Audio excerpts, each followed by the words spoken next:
Bonjour à tous. Merci beaucoup pour l'invitation. Je suis très honoré de présenter mon livre au public brésilien. C'est la première fois que j'ai la chance de parler au Brésil. Mon livre est une réflexion sur l'idée de transition énergétique.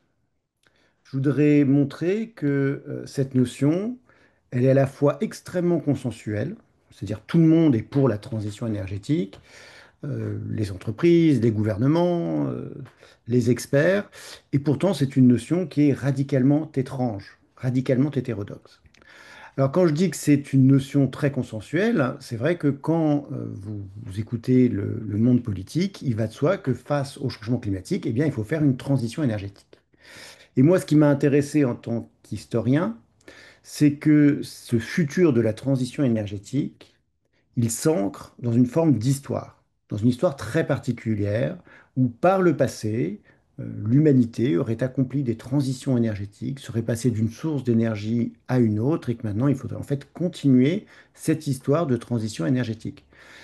On retrouve ce passé mythique dans la comparaison assez fréquente qui est faite entre la transition énergétique qu'il faut faire et la révolution industrielle. John Kerry, qui était l'envoyé du gouvernement américain sur la question du changement climatique, expliquait la transition énergétique, c'est la nouvelle révolution industrielle. Et ça, c'est vraiment étrange, parce que, évidemment, vous savez tous que la révolution industrielle n'a pas grand-chose d'analogue avec ce qu'il faut faire maintenant face au changement climatique, à savoir décarboner l'économie mondiale en 3, 4 ou 5 décennies tout au plus. Alors, c'est pas seulement le monde politique qui cultive cette histoire phasiste, cette histoire par étapes du passé énergétique. On en retrouve des traces dans l'expertise. Vous prenez l'expertise la plus officielle sur le sujet, à savoir celle qui est produite par le GIEC, l'IPCC, le, le Intergovernmental Panel for Climate Change.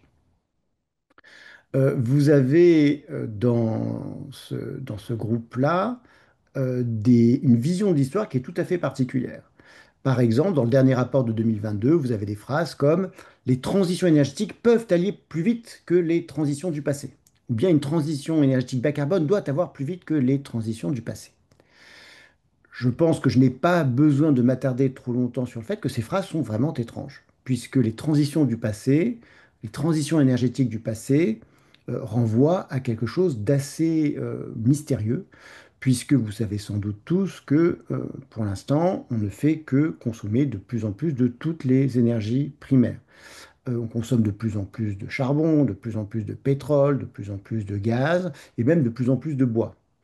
De nos jours, le bois énergie, ça ne va pas surprendre forcément les citoyens du Brésil, le bois énergie, ça représente deux fois le nucléaire. Le bois énergie est une énergie moderne, c'est pas du tout une énergie ancienne, elle s'est beaucoup développée depuis le début du XXe siècle. Alors, ce que je vous dis à propos de l'énergie, en fait, c'est vrai pour toutes les matières premières. Au cours du XXe siècle, on consomme un éventail de plus en plus large de matières premières et chacune des matières premières est consommée en quantité croissante. Donc ce n'est pas seulement l'histoire énergétique de l'humanité qui est cumulative, en fait c'est aussi l'histoire matérielle de toutes les matières premières qui est également cumulative. Je crois qu'un des problèmes intellectuels vraiment importants qui explique pourquoi l'idée de transition énergétique a eu autant de succès, c'est que les experts, y compris ceux du groupe 3 du GIEC, plaquent sur les dynamiques énergétiques et matérielles ce genre de raisonnement, des raisonnements de type substitutionniste, où une technologie en remplace une autre. On étudie les diffusions de technologies depuis longtemps, donc on utilise des courbes en S, ces courbes de diffusion technologique, et on a appliqué ce modèle de diffusion technologique sur le monde de l'énergie. Le problème, c'est que ça ne marche pas très bien, voire même pas du tout. Je vais vous donner un exemple pour vous montrer à quel point les dynamiques énergétiques et matérielles d'un côté et les dynamiques technologiques sont des choses très différentes. C'est un exemple qui concerne la lumière. Dans les années 1900, la manière la plus répandue de faire de la lumière, c'est d'utiliser des lampes à pétrole, des lampes à kérosène. Arrive l'électrification, qui se développe dans le monde riche. Dans l'entre-deux-guerres, on a une électrification dans le monde rural qui devient importante. Et l'électrification rend de fait obsolètes les lampes à pétrole. Donc il y a eu une très très grande bascule technologique, une grande révolution technologique, si vous voulez, liée à l'électricité, qui est effectivement une technologie, pour le coup, si on emploie le terme de révolutionnaire dans l'histoire des techniques, c'est très clairement à l'électricité qu'on peut l'appliquer. Est-ce que ça veut dire qu'on consomme moins de pétrole pour faire de la lumière? Absolument pas. Au cours du XXe siècle, on consomme de plus en plus de pétrole pour faire de la lumière parce qu'on va brûler le pétrole dans des centrales thermiques qui font de l'électricité. Et puis, de nos jours, en 2025, les simples phares des voitures consomment du pétrole, puisque c'est l'électricité, certes, mais qui a été produite à partir du moteur qui est dans la voiture. Et cette quantité de pétrole, donc qui sert à faire la lumière produite par les phares des voitures, est supérieure à la consommation mondiale de pétrole en 1900, quand tout le monde, ou presque, s'éclairait au pétrole. Donc je trouve que ces exemples montrent bien que derrière des immenses bascules technologiques, en fait, les flux de matière, eux, sont beaucoup moins, l'histoire est beaucoup moins, comment dire, spectaculaire. C'est une histoire beaucoup plus monotone, une histoire de croissance progressive de toutes les matières et de toutes les énergies. Donc vraiment, quand on parle de l'innovation comme solution aux problèmes climatiques et environnementaux, il faut bien voir qu'on dit à la fois quelque chose de très banal, parce que tout le monde parle d'innovation pour résoudre nos problèmes, et en même temps on dit quelque chose d'extrêmement bizarre, complètement hétérodoxe, et qui va à l'encontre de toutes les dynamiques technologiques et matérielles du XXe siècle. Alors, si les experts du groupe 3 du GIEC parlent de transition énergétique, c'est aussi parce que, il est vrai que les historiens ont eu tendance à raconter des histoires de transition énergétique. Et vous prenez les livres classiques d'histoire de l'énergie, le plus souvent en anglais, ce sont des grandes fresques de transition énergétique qui racontent le basculement des systèmes énergétiques au cours du temps. Les tables des matières, l'ordre des chapitres est très très très significatif. Vous avez toujours une première série de chapitres qui va traiter du bois et de l'énergie hydraulique à l'époque pré-industrielle, au XVIIe, au XVIIIe siècle. Et puis, vous avez des chapitres centraux sur le XIXe siècle qui, eux, ont tendance à se focaliser sur le charbon au 19e siècle, la machine à vapeur. Et puis les chapitres sur le 20e siècle vont parler de pétrole et de moteurs à explosion. Et il va de soi que c'est une manière de raconter l'histoire de l'énergie qui est tout à fait naturelle, mais qui est très bizarre, puisqu'elle se focalise sur le nouveau à chaque époque.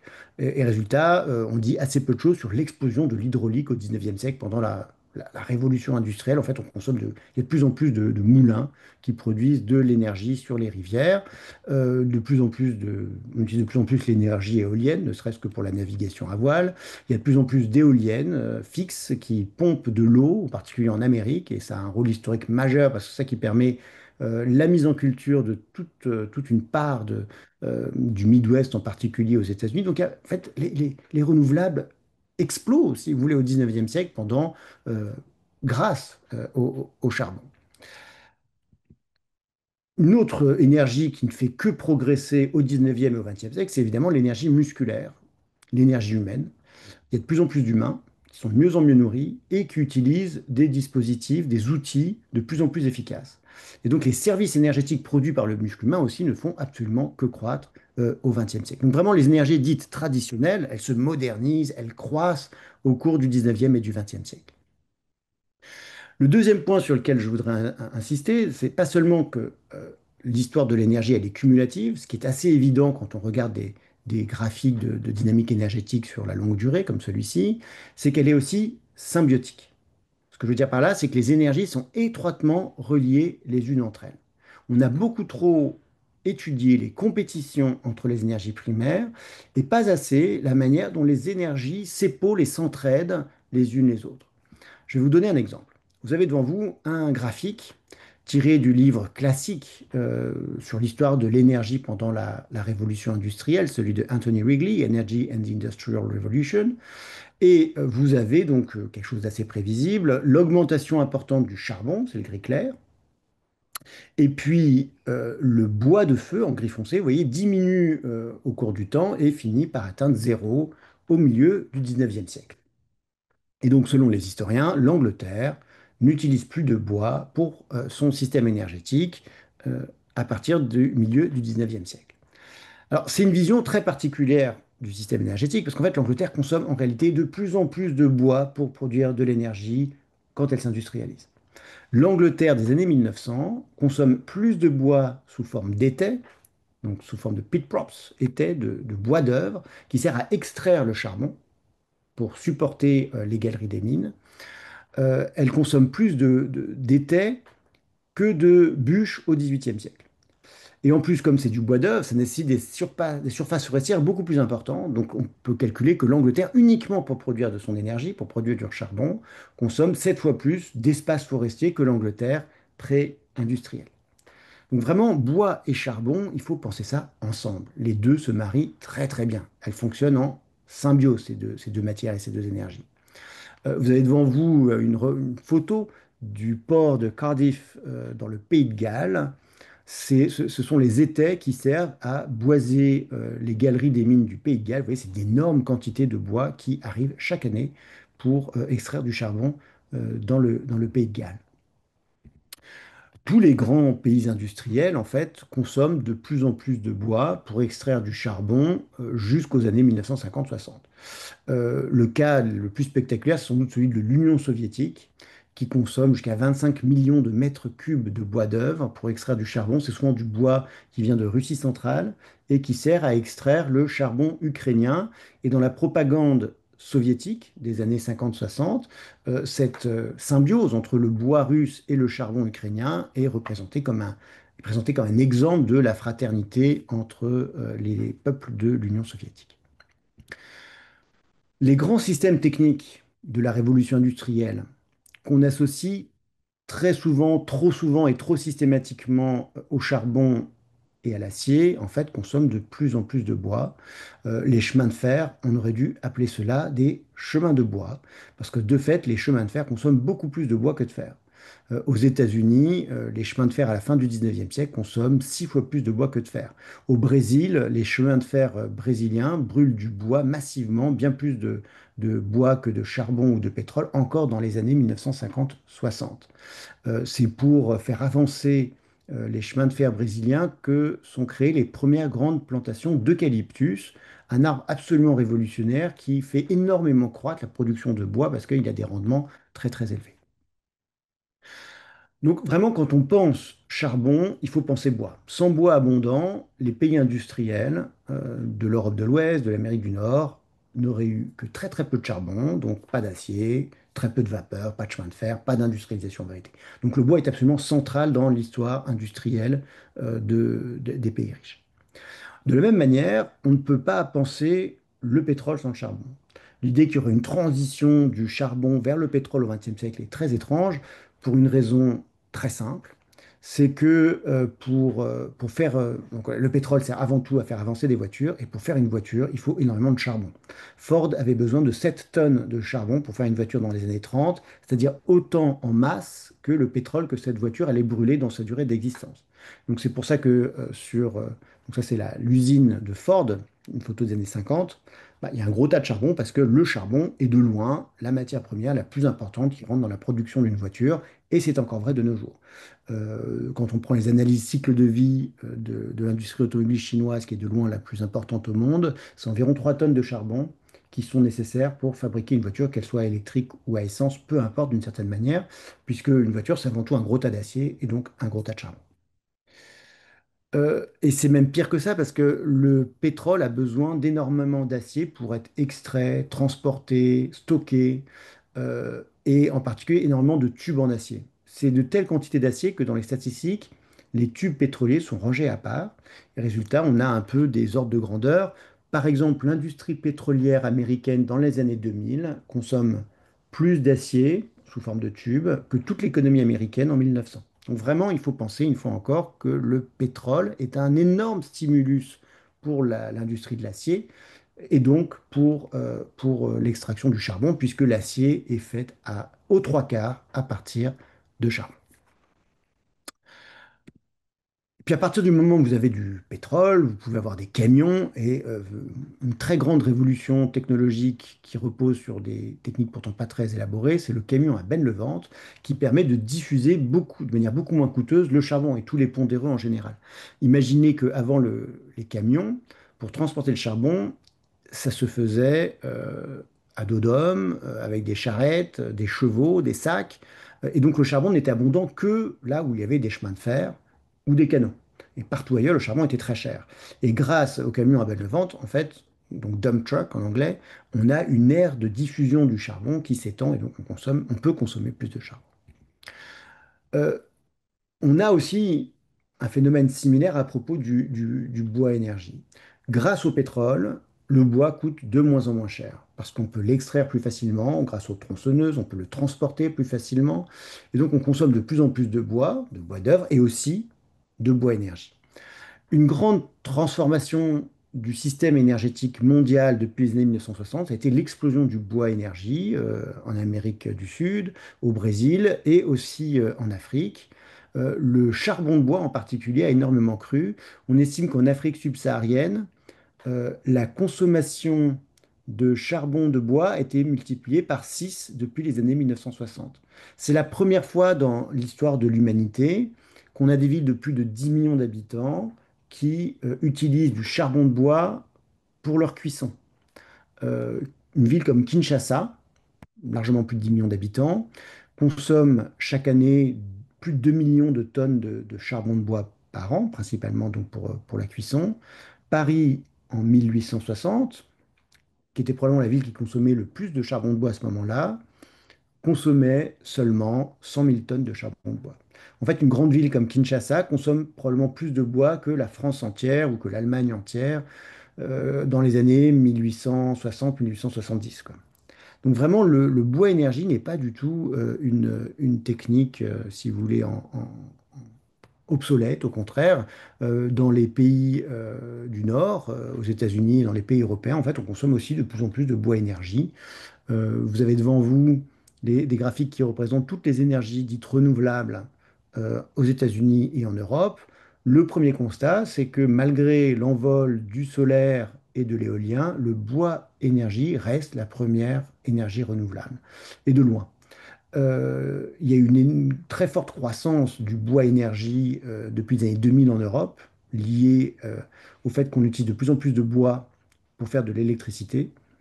Et puis le bois énergie a aussi énormément cru dans l'industrie papetière. Vous voyez la ligne liqueur noire, black liquors. C'est la ligne en pointillé dans le graphique de droite. C'est ces liqueurs noires qui représentent davantage d'énergie que le solaire quand même, donc c'est en Europe, donc c'est une source d'énergie importante. C'est en fait des résidus de la production de papier qui sont valorisés sous forme énergétique. Donc c'était avant un déchet qui, à partir des années 50-60, est de plus en plus utilisé pour alimenter l'industrie papetière. Il faut savoir que l'industrie papetière est un énorme consommateur industriel d'énergie, le quatrième consommateur industriel d'énergie. Et donc, vous avez là des effets symbiotiques entre fossiles et bois qui sont à longue distance, si vous voulez. Vous avez une économie dopée par les fossiles, par le pétrole, par le charbon, qui produit de plus en plus de biens. Ces biens, il faut les emballer, et donc on consomme de plus en plus de carton et de papier. Or, pour faire ce carton et ce papier, on consomme beaucoup de bois énergie. Donc plus de pétrole, plus de charbon, c'est aussi plus de bois énergie. Je trouve qu'un exemple très parlant du caractère vraiment bizarre de la transition énergétique, c'est ce qui s'est passé en Angleterre depuis les années 2000, où on a vu une explosion du bois énergie en Angleterre, liée à la conversion d'une centrale à charbon, qui s'appelle la centrale de Drax, près de Leeds, qui, dans les années 2000, est convertie à la biomasse.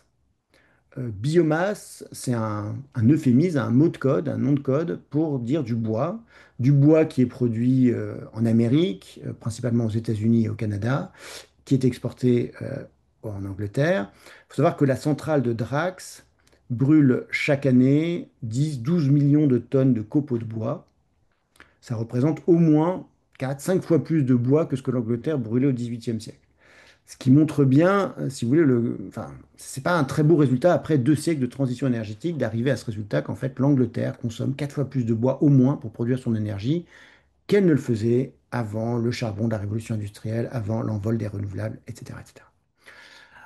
Donc, une fois qu'on raconte l'histoire de l'énergie comme ça, où en fait l'histoire de l'énergie, fondamentalement, c'est pas des grandes bascules, c'est plutôt l'expansion symbiotique de toutes les énergies et de toutes les matières. Euh, Comment ça se fait que l'idée de transition énergétique ait été aussi populaire? Comment ça se fait qu'elle soit devenue naturelle alors que c'est une notion vraiment très étrange quand on étudie les dynamiques énergétiques et matérielles sur le long terme? Donc la deuxième partie du livre est en fait une histoire intellectuelle de cette idée de transition énergétique, d'où elle vient, comment elle a circulé, comment elle s'est diffusée pour devenir le futur le plus consensuel qui soit actuellement. Alors premièrement, il faut bien remarquer que c'est quelque chose d'assez nouveau. Cette idée de transition énergétique, elle est nouvelle. Pendant longtemps, les experts de l'énergie ne parlaient pas de transition énergétique parce que tout ce que je vous ai raconté, ils le savaient parfaitement d'une certaine manière. Et il voyait plutôt le futur de l'énergie sous cette forme. Donc ça, c'est un graphique proposé par un promoteur du solaire dans les années 70. Et pour lui, vous voyez, toutes les énergies vont croître.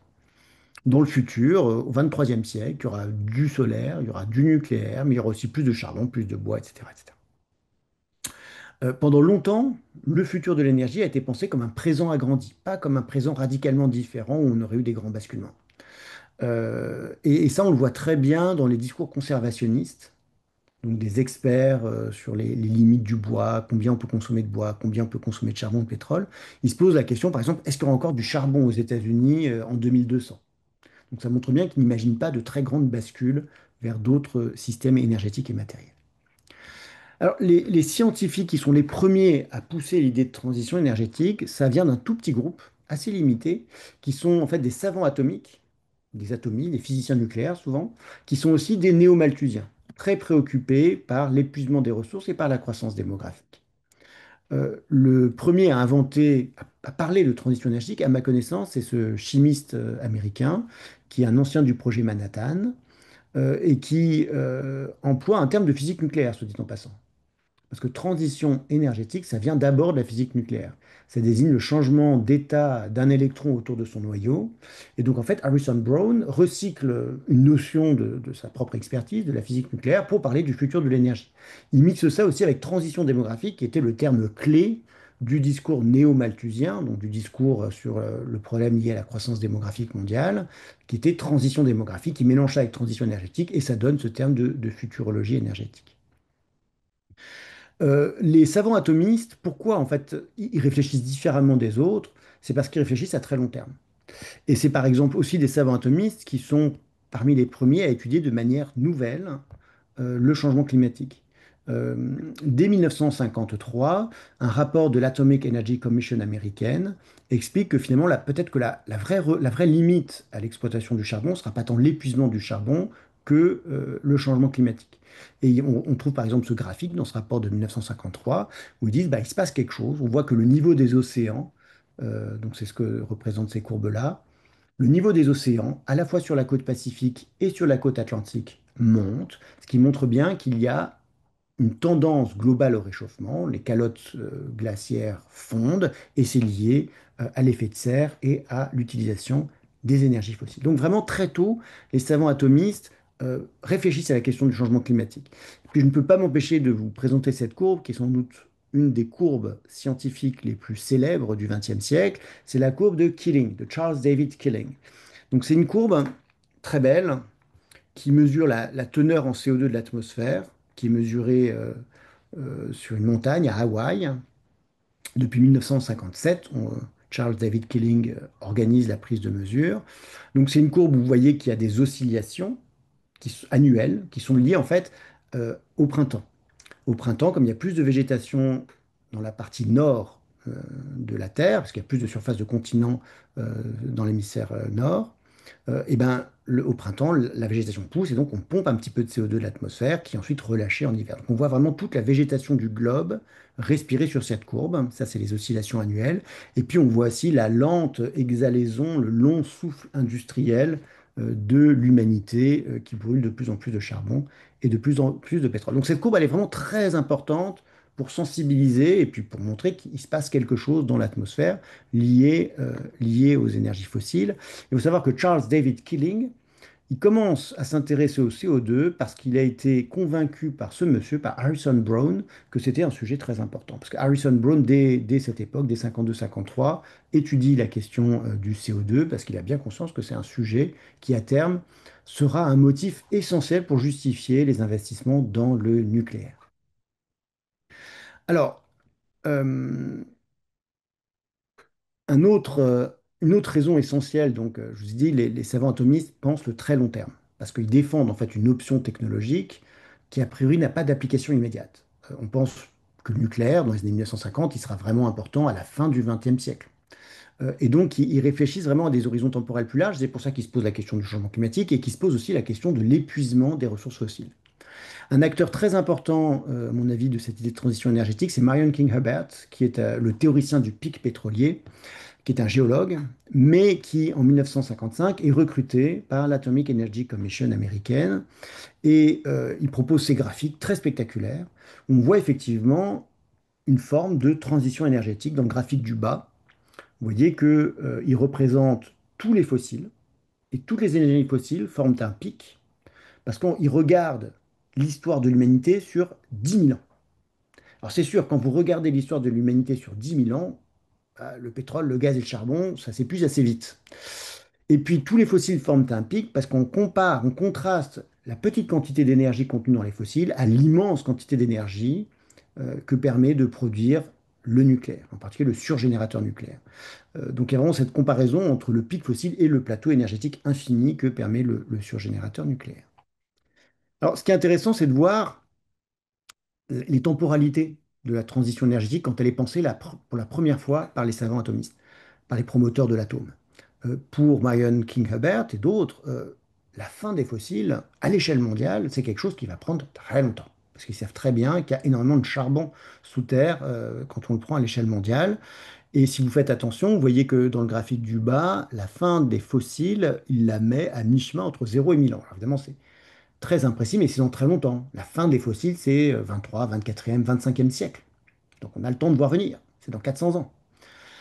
Et moi, ce qui m'a intéressé, c'est comment ça se fait que ça soit cette futurologie-là de la transition énergétique, qui est radicalement étrange, parce qu'on ne passe pas d'une énergie à une autre. Les énergies sont complètement imbriquées les unes dans les autres, elles s'entraident, elles s'épaulent. Le système énergétique est extrêmement complexe de ce point de vue-là. Comment ça se fait qu'on ait utilisé cette vision très simpliste d'un changement comme ça total d'énergie, on passe d'une énergie fossile, on va passer aux énergies renouvelables, on va faire une transition énergétique, comment ça se fait que ce soit cette futurologie-là qu'on ait utilisée pour réfléchir, pour faire face à la crise climatique? Parce que vous êtes d'accord que c'est pas du tout la même chose de faire la transition énergétique en 4 siècles, liée à l'épuisement des fossiles, que faire maintenant une transition en 4 décennies pour faire face au réchauffement climatique. En plus, la transition énergétique vue par les savants atomistes, elle aurait lieu poussée par le renchérissement des fossiles. La raréfaction du pétrole, du gaz et du charbon fait que le nucléaire serait forcément compétitif et finirait par remporter tout le marché. Euh, Là, on se rend compte que maintenant, il faut faire la transition alors qu'il y a encore beaucoup de fossiles et que le fossile est souvent encore peu cher par rapport aux alternatives. Donc vraiment, il y a eu un transfert de futurologie, un transfert de notions qui est très étrange. Alors ce transfert, il a eu lieu dans les années 70. C'est normal parce qu'en fait, c'est la décennie des années 60. C'est la décennie 70, c'est vraiment la grande décennie de la crise énergétique liée au choc pétrolier. Tout le monde parle de crise énergétique, ça devient la notion vraiment la plus répandue. Et transition énergétique va se diffuser comme solution à la crise énergétique. La personne, l'homme politique qui parle le plus rapidement, le plus tôt, le plus précocement de transition énergétique, c'est un président américain qui s'appelle Jimmy Carter. Il le fait dans un discours à la télévision en 1977, où de manière intéressante, il fait un cours d'histoire. Il dit, par le passé, les États-Unis ont fait deux transitions énergétiques, l'une du bois au charbon, la seconde du charbon au pétrole, maintenant faire une troisième transition énergétique. Et il commande ce graphique-là, tiré de son plan énergétique qu'il présente donc à ses concitoyens. C'est un graphique très original. C'est une forme nouvelle de représentation des dynamiques énergétiques. L'astuce, c'est de tout mettre en relatif. En fait, l'idée de transition énergétique, elle se justifie quand on regarde les dynamiques énergétiques en relatif. Et je dirais que ça peut faire sens face à la crise énergétique de penser les énergies en relatif. Le problème, c'est que pour le changement climatique, ce qui compte, ce sont les valeurs absolues. C'est bien le nombre. L'idée, c'est pas simplement de faire croître énormément les renouvelables, c'est bien de faire diminuer la consommation en valeur absolue du charbon, du pétrole et du gaz. Et pas seulement de la faire diminuer, mais quasiment de la faire disparaître. Alors, cette représentation graphique, oui, ah, pardon. D'accord, d'accord. Excusez-moi. Donc, cette représentation, je dis, elle est originale, puisque à la même époque, on représente normalement l'énergie avec ce genre de graphique, où les choses, de manière plus évidente, s'empilent les unes sur les autres. Alors, ce graphique en relatif, qui est vraiment, à mon avis, très important pour comprendre la diffusion de l'idée de transition énergétique, il avait été plagié, copié, volé d'une certaine manière, à Cesare Malchetti, qui est un scientifique italien, aussi spécialiste de l'atome, un physicien nucléaire, qui est extrêmement intéressant et qui a joué un rôle important dans l'établissement de l'idée de transition énergétique. Alors, Cesare Malchetti, c'est le grand promoteur de l'hydrogène. Très tôt, dès les années 60, il explique que l'hydrogène est absolument central pour le futur de l'énergie parce que c'est ça qui va permettre au nucléaire de conquérir l'ensemble du marché de l'énergie et pas d'être limité simplement à l'électricité. Tant que le nucléaire reste confiné au marché de l'électricité, il ne pourra pas avoir l'impact révolutionnaire que lui prévoient les promoteurs de l'atome. Et donc ce que Marchetti envisage, c'est vraiment une économie qui fonctionne entièrement au nucléaire, à l'hydrogène. Pour lui, il faut faire d'énormes centrales nucléaires au milieu des océans qui vont électrolyser, décomposer l'eau pour faire de l'oxygène et de l'hydrogène. Et cet hydrogène, on pourra l'utiliser pour faire exactement la même chose que ce qu'on fait avec les énergies fossiles et en particulier faire voler des avions. C'est pour ça que je vous montre cette représentation de l'avion à hydrogène en 1976. S'il y a des énormes réservoirs, c'est parce que l'hydrogène est très compliqué à utiliser et l'avion à hydrogène a fait assez peu de progrès en vérité depuis 1976. Alors, Cesare Malchetti, donc, il a ce côté un peu gourou technologique, gourou du nucléaire, gourou de l'hydrogène. Mais il a un aspect plus intéressant, c'est aussi qu'il va réfléchir en historien. Il va se dire, finalement, je vais étudier le passé des transitions énergétiques pour essayer d'envisager combien de temps va prendre la prochaine transition vers le nucléaire et l'hydrogène. Et s'il fait ça, c'est parce qu'il travaille dans un groupe dans une institution qui s'appelle le IASA, International Institute for Advanced System Analysis.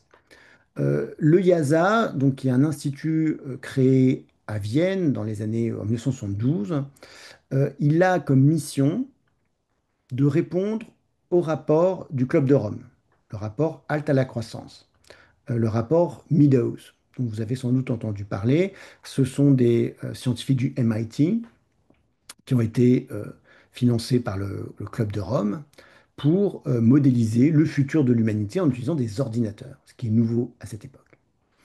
Et au IASA, en fait, on s'attache à réfuter ce rapport-là en montrant qu'il y a des scénarios de transition douce en dehors des fossiles, c'est l'expression qu'ils emploient, smooth transition, en dehors des fossiles en 50 ans. Et pour faire ça, en fait, ils utilisent des modèles informatiques qui sont encore les mêmes. Ils ont progressé, ils sont plus compliqués, mais en tout cas, la base de cet exercice-là, on la retrouve dans les scénarios net zéro qui sont encore produits de nos jours, en particulier par le groupe 3 du GIEC ou pour le groupe 3 du GIEC, les scénarios de neutralité carbone.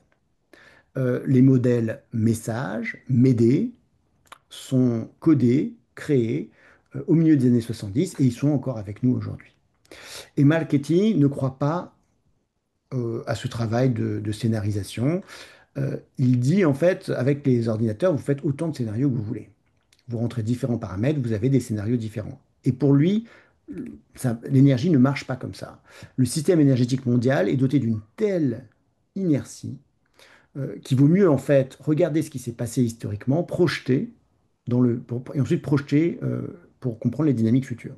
Et donc il va proposer une analyse originale qui aura énormément d'influence du passé et du futur de l'énergie. Il applique un modèle de diffusion logistique, je ne vais pas rentrer dans le détail, la courbe en S. Donc c'est un modèle de diffusion en fait qui marche assez bien pour comprendre les dynamiques technologiques, les dynamiques de diffusion de l'innovation. Il va utiliser ça pour comprendre le passé et le futur de l'énergie. Et il produit ce graphique-là qui solidifie cette idée de transition énergétique. Vous voyez, l'énergie, l'histoire de l'énergie est marquée par des grandes vagues. Il y a eu la vague du charbon, ensuite la vague du pétrole, il y aura la vague du gaz naturel, et puis à plus tard, mais après le délai de 50 ans que proposait le IASA, il y aura la vague du nucléaire et du solaire. Donc vraiment, l'idée de transition énergétique commence à se diffuser et à s'imposer à partir de ces années-là, en lien avec ces exercices de futurologie. Cette idée, elle va intéresser énormément de monde. Elle va intéresser d'abord l'industrie des fossiles quand elle est confrontée à la question du changement climatique à la fin des années 1970. Euh, à ce moment-là, l'industrie pétrolière américaine, Exxon en particulier, n'est pas du tout climato-sceptique. Il s'intéresse à la question du changement climatique. Et en 1982, le chef de la R&D d'Exxon, Edward David, explique que, donc à des climatologues qui l'invitent, que évidemment il y a des effets de serre, évidemment les fossiles en sont responsables, évidemment ça réchauffe le climat, mais c'est pas ça la question intéressante. La question de l'effet de serre, c'est la vieille physique qui date de la fin du 19e siècle. La question intéressante, c'est qu'est-ce qui va aller plus vite? La catastrophe climatique ou bien la transition énergétique. Donc c'est vraiment dans cette, si vous voulez, c'est une affaire de temporalité. Et Edward David dit, ben, on sait que les transitions énergétiques, ça met 50 ans. Par le passé, ça a mis 50 ans. Et donc, on a le temps de faire une transition énergétique avant que le changement climatique devienne catastrophique. Et quand il dit ça, on pourrait croire qu'il se moque du monde. Et il se moque du monde parce qu'il sait que c'est pas vrai. Mais par contre, beaucoup de ses collègues, enfin beaucoup des climatologues de l'époque tiennent ce discours-là. Ce qui est assez frappant, c'est que les climatologues américains des années 70, qui lancent l'alerte climatique, la sabordent au même moment en disant on a le temps de faire la transition. Parce que la transition énergétique, ça prend 50 ans. Et on a vraiment des articles assez effrayants qui disent la chose suivante. Donc ces articles des années 70, le changement climatique sera sensible en l'an 2000. Il y aura des conséquences économiques en 2020. Il sera catastrophique en 2080.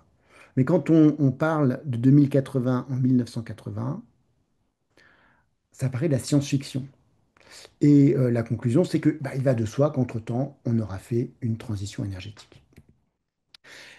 L'idée de transition énergétique est ensuite utilisée par des économistes néoclassiques qui vont expliquer que bah, c'est bien de reporter à plus tard les efforts, parce que la transition énergétique sera beaucoup plus facile à faire quand on aura les technologies nécessaires.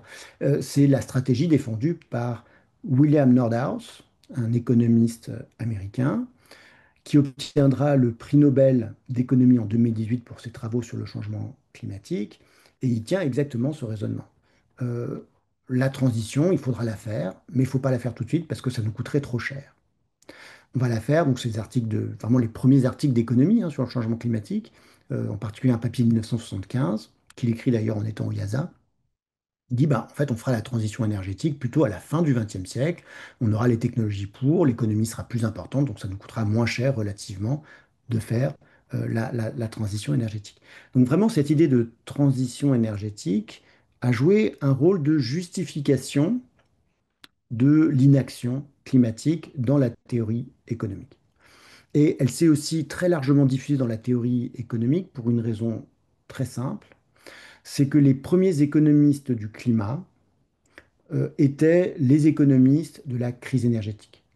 C'était des économistes de l'énergie qui ont fait leur classe, qui ont fait leurs apprentissages dans la réfutation au rapport au Club de Rome, dans la réfutation de la crainte de l'épuisement énergétique qui était très présent au milieu des années 1970, et qui ont recyclé cette idée de transition énergétique et des modes de raisonnement sur la crise climatique. Alors que les deux problèmes n'avaient en fait pas grand-chose à voir puisque la crise climatique, c'est un problème de surabondance. Ce n'est pas du tout un problème de raréfaction. Et d'ailleurs, on voit bien qu'il y a eu une très forte influence de l'économie des ressources et de l'économie de l'énergie des années 1970 sur la crise climatique à travers l'outil de la taxe carbone.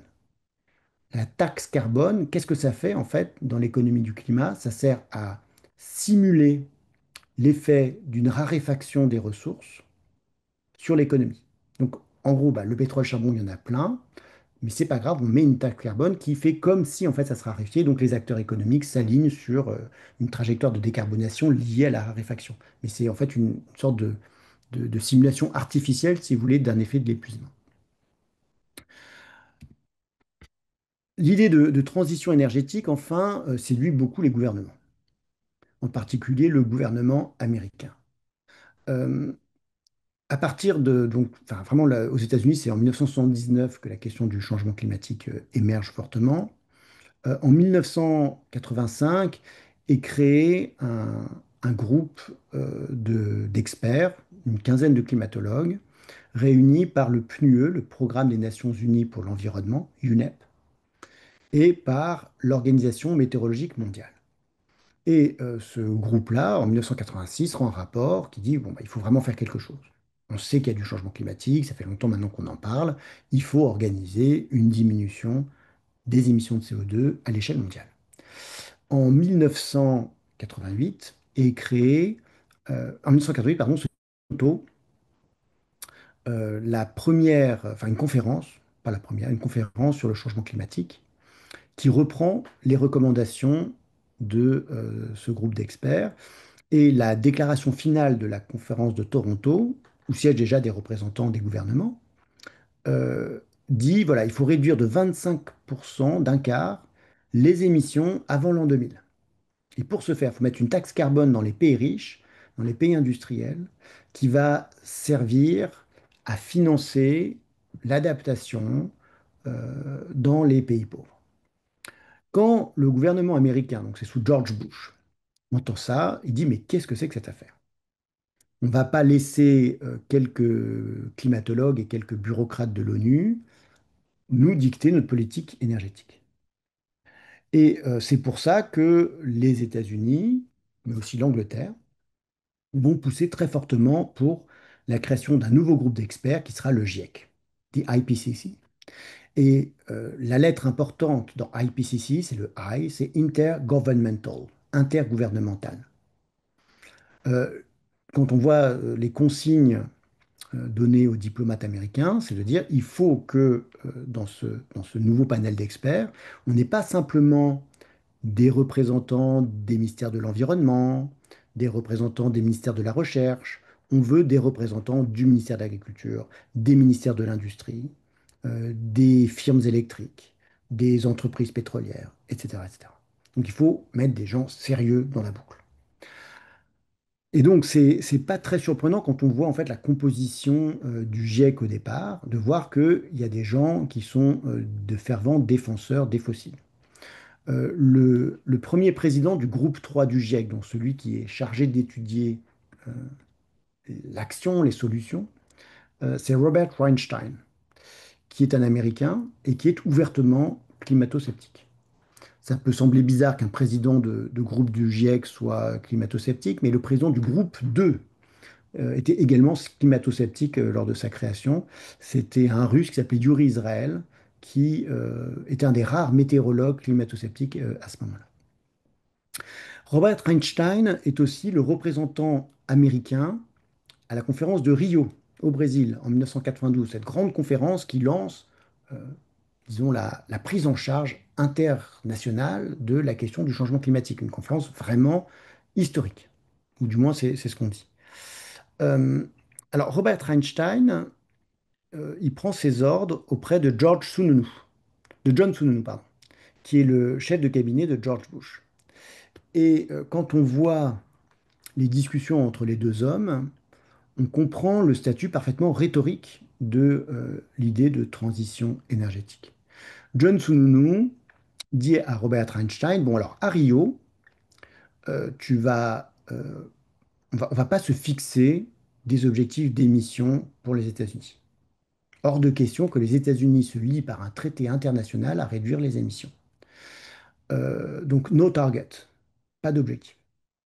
On ne va pas donner d'argent, parce qu'au fond, ils sont persuadés que cette affaire de climat, c'est juste un prétexte pour les pays pauvres de récupérer de l'argent auprès des pays développés. No money, no target, no money, play the technology card. Joue la carte technologique. Et ça fait entièrement sens pour les négociateurs américains, à Rio et après, dans les différentes COP, de mettre en avant la carte technologique, de mettre en avant la capacité à trouver des solutions technologiques. Quand vous êtes à la place des États-Unis, premier pays émetteur à ce moment-là, première puissance technologique, c'est normal de mettre en avant la capacité de l'innovation à résoudre tous nos problèmes. Et quand on regarde les 6 rapports du GIEC depuis 1992, bah, c'est vrai qu'ils ont joué la carte technologique. Play the technology card, on le voit très bien dans les différents rapports où, depuis 1992, on parle quasiment exclusivement de technologie. On va parler d'abord beaucoup de nucléaire et même de fusion nucléaire comme quelque chose de très important. Ensuite, évidemment, de renouvelables. Depuis peu, on parle beaucoup de capture du carbone, donc de la capacité qu'on aurait ultérieurement de récupérer du CO2 de l'atmosphère, de le pomper de l'atmosphère et de l'envoyer sous le sol. Et c'est vrai que ce biais technologique a fait que on a très très peu parlé des choses vraiment importantes à mon sens. On a très peu parlé de sufficiency, de sobriété, et quant au terme décroissance, il est encore absent des rapports.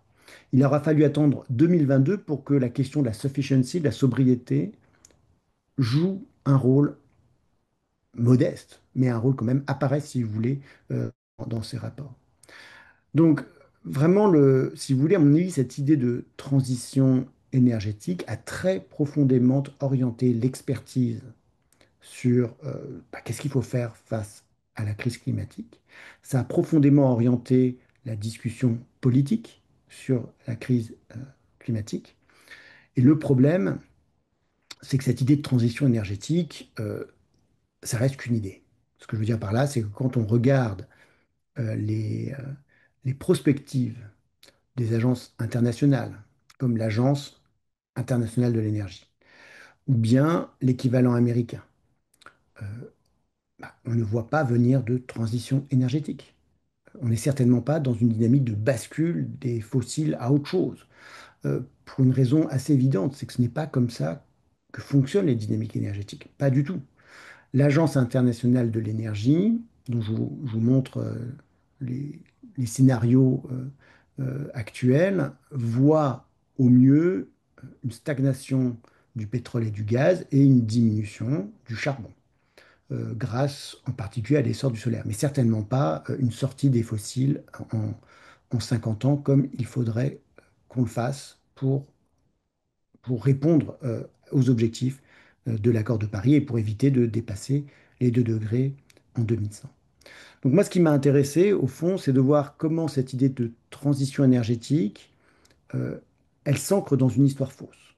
L'histoire de l'énergie n'est pas du tout une histoire de grande bascule, de grande transition, de grande transformation. C'est l'histoire de l'expansion symbiotique de toutes les énergies et de toutes les matières. Et comment on a projeté une histoire fausse sur le futur pour rendre plausible un futur sans carbone, un futur technologique sans carbone, alors que ce futur reste encore très largement fantomatique. Voilà, je vous remercie pour votre attention. Je suis désolé si j'ai parlé trop vite. J'espère que c'était quand même compréhensible.